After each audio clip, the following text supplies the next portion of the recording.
Здравейте, казвам се Кристина и това е моето първо видео.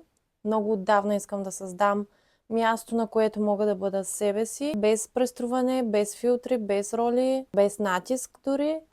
Просто да бъде не перфектно, а истинско.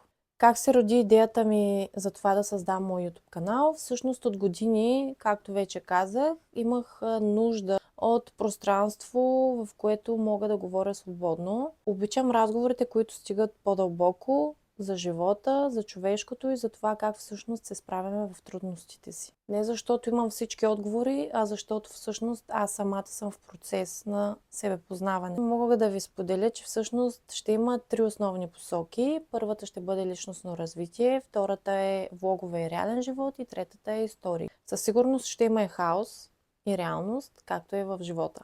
Така, защо избирам личностното развитие? Избирам личностното развитие, защото всъщност за мен то не означава да бъдем перфектни, а по-осъзнати и по-истински. Да реагираме по-осъзнато в дадени ситуации, да разберем защо реагираме така, защо ни е страх, защо е тежко, защо понякога дори се саботираме. Никой не е идеален, аз също не съм идеална, но вярвам, че когато позволим да бъдем честни със себе си, тогава започва истинското осъзнаване. Този канал е точно за това, за честните разговори.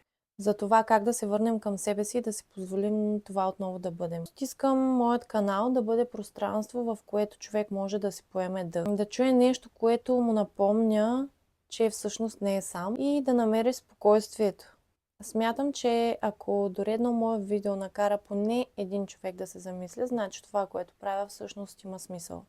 За тези от вас, които вече гледат видеото, мога да ви кажа добре дошли в това мое вълшебно пространство. Ако усещате, че това е вашето място, абонирайте се за този канал, натиснете камбанката и нека извървим този път заедно. Благодаря ви, че сте тук и това всъщност е само началото.